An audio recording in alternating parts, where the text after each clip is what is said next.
Hello friends, मैं आपको आज बताऊंगा 194R TDF on benefit on requisite.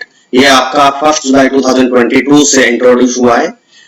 Applicability कहां से है? ये 1 जुलाई 2022, लेकिन आप देखेंगे इसको रेट्रोस्पेक्टिव एक लिमिट के बेसिस पे भी लागू किया जाएगा। मींस आपका जो भी ट्रांजैक्शन इससे रिलेटेड होगा वो 1 जुलाई 2022 से ही लागू होगा, लेकिन कुछ कंडीशन है। एक कंडीशन जिसके अंदर आपको लिमिट चेक करना है, वो 1 अप्रैल 2022 से करना है। तो सबसे पहले हम लोग रीड कर लेते हैं। ये फाइनेंस एक्ट 2022 से विद इफेक्ट फ्रॉम 1 जुलाई 2022 को हुआ है। इसमें रेस्पॉन्सिबल पर्सन कौन है जो टीडीएस डिडक्ट करेगा? एनी पर्सन, जो भी कोई पर्सन बिजनेस और प्रोफेशन से रिलेटेड कोई बेनिफिट परक्विजिट किसी को देता है, यदि वो 20,000 से मोर देन का कैश और इन काइंड में देता है, कैश में दे या काइंड में दे या बोथ एक्यूमुलेटेड दे, लेकिन 20,000 से पर पर्सन ज्यादा होना चाहिए। 1 अप्रैल 2022 से लेके अब हम लोग 20,000 का जो लिमिट है वो कहां से देखेंगे? 1 अप्रैल 2022 से लेके 31 मार्च 2023 तक का देखेंगे। तो देखो ये अप्लीकेबल होगा 1 जुलाई 2022, मींस इसके बाद में जो भी हम लोग इससे रिलेटेड ट्रांजेक्शन करेंगे तब यह लागू होगा। 30 जून तक ये लागू नहीं होगा, लेकिन जब लिमिट चेक करेंगे हम लोग 20,000 का, वो हम लोग 1 अप्रैल 2022 से चेक करेंगे। तो पहली बात तो कि ये फाइनेंस एक्ट 2022 से हुआ है और विद इफेक्ट फ्रॉम 1 जुलाई 2022 को हुआ है। दूसरा कि इसके लिए रेस्पॉन्सिबल पर्सन कौन है?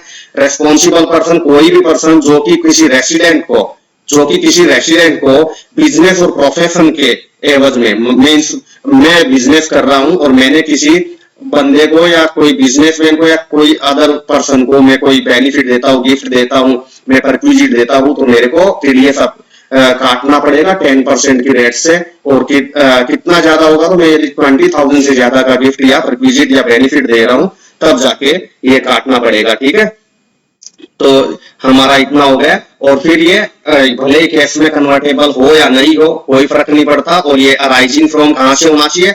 बिजनेस और प्रोफेशन होना चाहिए। All given as a business promotion. आप लोग जानते हो बिजनेस और प्रोफेशन से रिलेटेड बिजनेस प्रमोशन एक्सपेंस किया जाता है, और किसी को बिजनेस प्रोफेशन में सब चीजें आता है, जैसे एयर टिकट वगैरह किसी को प्रोवाइड करना, किसी को टारगेट से अचीव कर लिया तो उसको कोई गिफ्ट देना, या फिर अपने एम्प्लॉय को किधर बोलते हैं ना ट्रैवल टूर का पैकेज देना, ये सब चीजें थे। तो हम लोग देख लेते हैं कि इसके अंदर, और ये एंश्योर होना चाहिए जब भी आप लोग रिक्विजिट या बेनिफिट दो किसी को, मींस आप बिजनेस एंटिटी हो और आप किसी को रिक्विजिट या बेनिफिट दे रहे हो, तो आपको एंश्योर होना चाहिए कि आपने टीडीएस डिडक्ट कर लिया है और वो टीडीएस भरा दिया है। हो सकता है आप काइंड में दो तो आप कैसे टीडीएस डिडक्ट करोगे? तो उसके लिए आपको या तो अपनी जेब से भरना पड़ेगा, या फिर जिसको आप गिफ्ट बेनिफिट रिक्विजिट दे रहे हो उससे कलेक्ट करके फिर भरना पड़ेगा। या फिर दूसरा ऑप्शन है कि आप खुद नहीं भरते हो तो सामने वाला जिसको गिफ्ट या रिक्विजिट बेनिफिट मिलता है वो पर्सन डायरेक्टली खुद एज एडवांस टैक्स की तरह उसको पे कर देता है और आपको एक रिसीट दे देता है 26Q का कि ये रहा रिसीट, ये देखो मैंने ये टीडीएस सबमिट कर दिया है। अब दूसरा कि ये कहां पे कौन कौन से केस में ये एग्जम्पशन है, मतलब कहां पे ये एप्लीकेबल नहीं होगा? जहां पे यदि आपने गिफ्ट परक्विजिट बेनिफिट यदि 20,000 से लेस देन दिया है, मींस 20,000 से कम का यदि गिफ्ट बेनिफिट परक्विजिट दिया है, तो ये उस केस में लागू नहीं होगा। दूसरा, यदि कोई बिजनेस एंटिटी है, मींस मैं बिजनेस एंटिटी हूं और मैं इंडिविजुअल एचयूएफ में कवर्ड होता हूं, मैं इंडिविजुअल हूं, तो इंडिविजुअल एचयूएफ के केस में यदि प्रीसीडिंग ईयर का, मींस मेरे जस्ट पहले वाले साल का, इस साल से जस्ट प्रीवियस ईयर का मेरा टर्नओवर या ग्रॉस रिसीट, टर्नओवर मैं बिजनेस कर रहा हूं तो टर्नओवर होगा मेरा 1 करोड़ से ज्यादा का होगा, और या बिजनेस और प्रोफेशन 50 लाख से ज्यादा होगा तो अप्लीकेबल होगा। इसका मतलब 1 करोड़ से कम यदि बिजनेस का टर्नओवर है या फिर प्रोफेशन का 50 लाख से कम का ग्रॉस रिसीट है तो ये उस केस में एप्लीकेबल नहीं होगा। तीसरा केस कौन सा है? जहां पे आप लोग कोई गवर्नमेंट को कोई बेनिफिट रिक्विजिट और किसको प्रोवाइड कर रहे हो? गवर्नमेंट एंटिटी को। जैसे आपने हॉस्पिटल में कोई गिफ्ट रिक्विजिट बेनिफिट दिया है, तो जो कि बिजनेस और प्रोफेशन नहीं कर रहे हैं, उनको यदि आपने कोई गिफ्ट रिक्विजिट दिया है तो उस केस में ये लागू नहीं होगा। अब हम लोग कुछ केस देख लेते हैं, कुछ की पॉइंट देख लेते हैं जिसके अंदर हम लोग कैसे ट्रीट करेंगे इस 194R को। देखो टेस्ट ऑफ टैक्सेबिलिटी मींस हमें देखना है क्या कि जिसका हम लोग टीडीएस डिडक्ट कर रहे हैं उसके हाथ में टैक्सेबल है या नहीं है। मींस मैंने किसी को गिफ्ट दिया, बेनिफिट दिया, प्रिक्विजिट दिया, अब मेरे को ये चेक करना जरूरी है क्या टीडीएस काटने के लिए कि उसके हाथ में ये टैक्सेबल होगा या नहीं होगा? नहीं, नॉट रिक्वायर्ड। तो means test of taxability check करना जरूरी नहीं है आपको। तो सीधा यदि 20,000 से ज्यादा का आपने बिजनेस प्रमोशन के एवज में कोई एक्सपेंस किया है तो आपको टीडीएस डिडक्ट कर लेना है।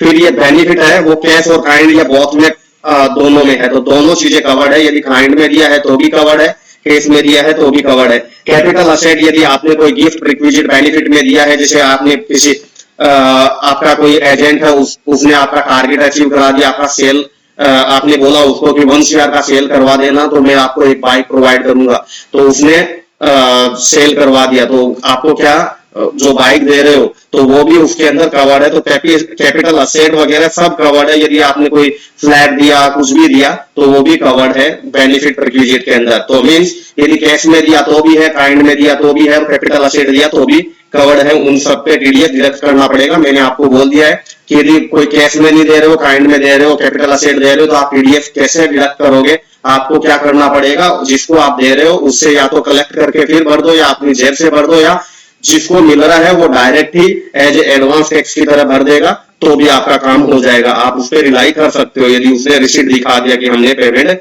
कर दिया है। अब आप बोलोगे कि हम लोगों ने सेल किया, मैंने किसी को, सपोज मैं बिजनेस एंटिटी हूं, मैंने किसी को सेल किया, उस पर मैंने कैश डिस्काउंट दे दिया या सेल डिस्काउंट दे दिया या कोई रिबेट दे दिया, तो क्या वो बेनिफिट में, रिक्विजिट में एज पर 194R कवर्ड होगा क्या? ना, इसमें कवर्ड नहीं होगा। 194R बोलता है कि आपने कोई सेल्स करते टाइम पे कैश डिस्काउंट दिया है, सेल डिस्काउंट दिया या कोई रिबेट दिया है, वो रिक्विजिट, बेनिफिट और गिफ्ट में कवर्ड नहीं होगा एज पर 194R में।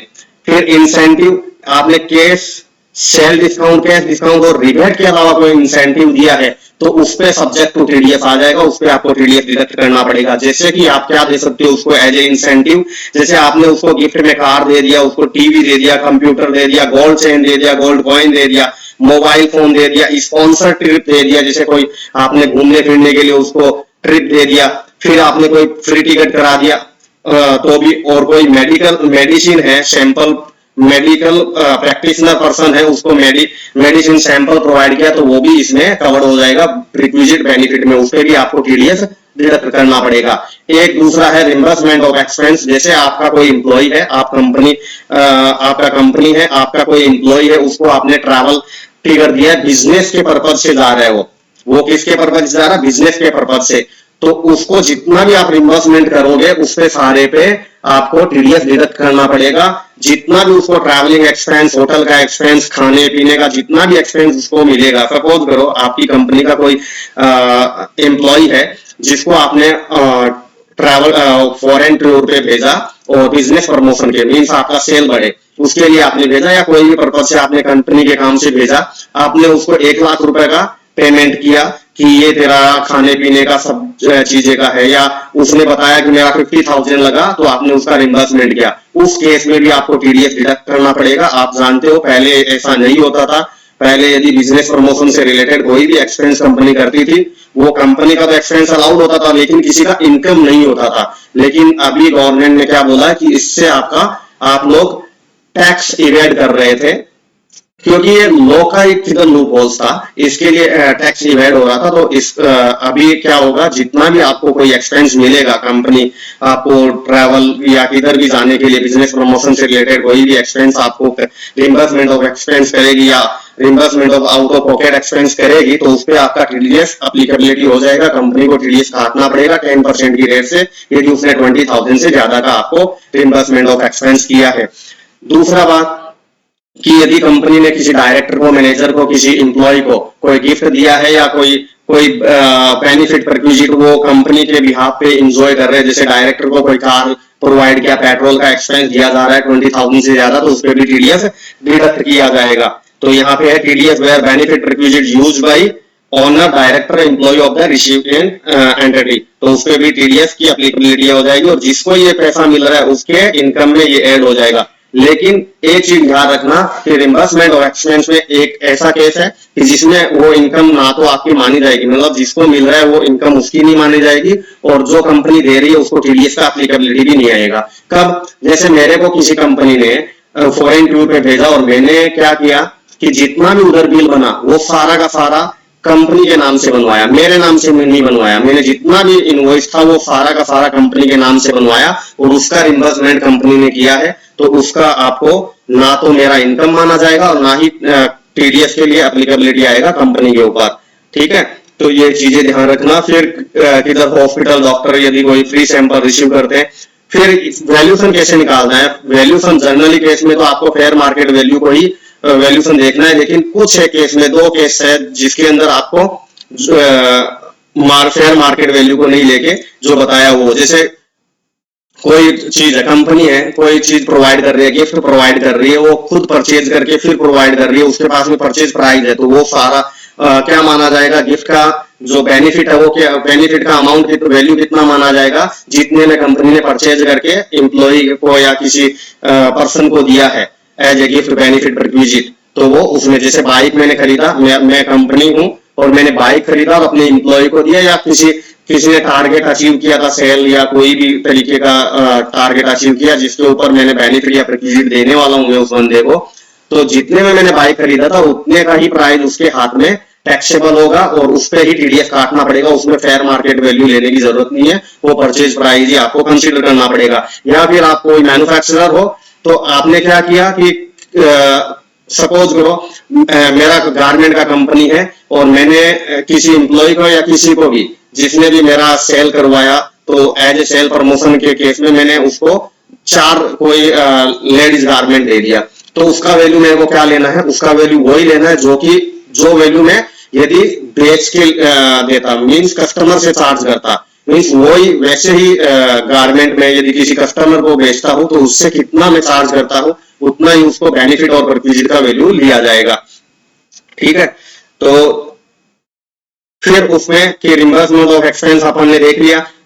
फिर एक बात है कि बिजनेस प्रमोशन में कुछ एक एक्सपेंस है जो कि आपको कंसीडर नहीं करना है रिक्विजिट और बेनिफिट के अंदर। कौन सा होता है? जैसे डीलर और बिजनेस कॉन्फ्रेंस है कि कोई बिजनेस कॉन्फ्रेंस किया है डीलर के लिए या बिजनेस के लिए, तो उसको आपको उसमें कवर नहीं करना है। जैसे कि TDS product being launch, new product being launch, means नए प्रोडक्ट लॉन्च के टाइम पे यदि कोई एक्सपेंस बिजनेस प्रमोशन से रिलेटेड कोई एक्सपेंस किया जाता है तो उसको हम लोग कवर नहीं करेंगे। या फिर हम लोग किसी डीलर से या कस्टमर से ये डिस्कशन करें कि प्रोडक्ट को कैसे बेटर बनाया जाए, कैसे प्रोडक्ट को बेटर बनाया जाए, उससे रिलेटेड कोई एक्सपेंस हमारा होता है तो उसमें भी हम लोग टीडीएस डिडक्ट नहीं करेंगे। फिर यदि कोई teaching sales technique to dealer और कस्टमर, मींस कस्टमर और डीलर को कोई टेक्निक बताया जाता है, टीचिंग दिया जाता है कि कैसे सेल करना है, तो वो भी आपका सेल प्रमोशन होता है, लेकिन उस पर भी आपको टीडीएस नहीं डिडक्ट करना है। फिर कोई है एड्रेसिंग क्वेरीज ऑफ डीलर और कस्टमर, यदि कस्टमर और डीलर का कोई क्वेरीज से रिलेटेड होता है तो उस पे आपने किसी को अपॉइंट किया तो वो भी आपका एज ए बिजनेस और प्रमोशन टाइप का एक्सपेंस हो गया, तो उस पे भी आपको टीडीएस डिडक्ट नहीं करना है। और reconciliation of account with customer and dealers, उस पे भी आपको टीडीएस डिडक्ट नहीं करना है। तो आपने देखा कि बिजनेस प्रमोशन से रिलेटेड एक्सपेंस को आपको टीडीएस डिडक्ट करना पड़ेगा, लेकिन कुछ 5 केसेस ऐसे हैं जिसके अंदर आपको या तो आपने कोई न्यू प्रोडक्ट लॉन्च किया है या फिर आपने कस्टमर और डीलर से ये डिस्कस किया है कि कैसे बेटर बनाया जाए प्रोडक्ट को, या फिर आपने उसको कस्टमर और डीलर को कोई टीचिंग से रिलेटेड कोई एक्सपेंस किया है, तो वो भी बिजनेस प्रमोशन के एक्सपेंस में आता है, लेकिन उसपे भी आपका टीडीएस का एप्लीकेबिलिटी नहीं आता है। या फिर आपने एड्रेसिंग किया है क्वेरीज और कस्टमर और डीलर के लिए, तो उसमें भी आपका टीडीएस का एप्लीकेबिलिटी नहीं आता है। या फिर आपने कस्टमर और डीलर का रिकंसिलिएशन ऑफ अकाउंट बनाया है तो भी आपका उससे रिलेटेड कोई एक्सपेंस हुआ है तो भी आपको वो टीडीएस के अंदर डिडक्ट नहीं होगा।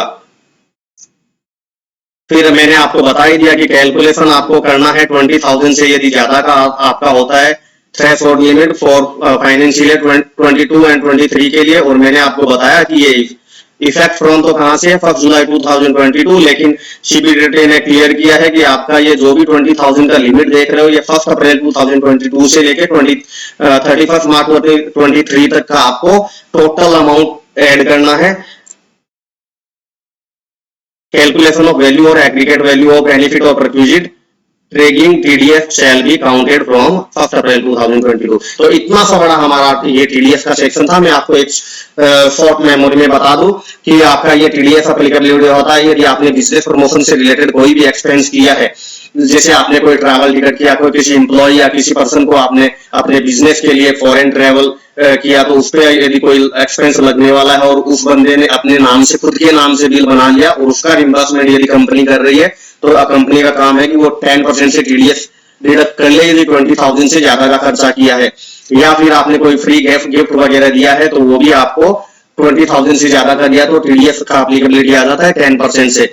कोई भी पर्सन यदि बिजनेस एंटिटी है, ध्यान रखना, जैसे अपना इंडिविजुअल केस में जैसे मेरा शादी और मैं किसी को गिफ्ट दे रहा हूं तो उसमें मेरे को टीडीएस एप्लीकेबिलिटी नहीं आएगा। ये बिजनेस और प्रोफेशन के केस में ही होता है। यदि बिजनेस और प्रोफेशन में कर रहा हूं, मैं बिजनेस एंटिटी हूं, तो मेरे ऊपर एप्लीकेबल है, ये इंडिविजुअल के ऊपर नहीं है, मीन सोशल लाइफ के ऊपर ये नहीं होगा, ये ध्यान रखना। और 20,000 का लिमिट है आपका। इतना सा बड़ा अपना सेक्शन है, इसको आप 2 बार एक वीडियो को देख लो, आपका 194 आपका अच्छे से हो जाएगा। मैं आपको नेक्स्ट वीडियो के अंदर आपको FAQ करवाना वाला हूं जो कि 10 to 12 क्वेश्चन होंगे, तो आपका जो भी डाउट रहेगा इससे रिलेटेड वो सारा क्लियर होने वाला है। तो आपको यदि वीडियो अच्छा लगे तो आप इसको लाइक कीजिए, शेयर कीजिए, सब्सक्राइब कीजिए। Thank you very much. Subscribe करना मत भूलना, जिससे क्या मैं 194S या जितने भी टीडीएस से रिलेटेड क्वेरी है आपकी वो सब सोल्व करने वाला हूँ, या अकाउंट टैक्सेशन जितना भी है वो सब सोल्व करने वाला हूँ। Thank you very much.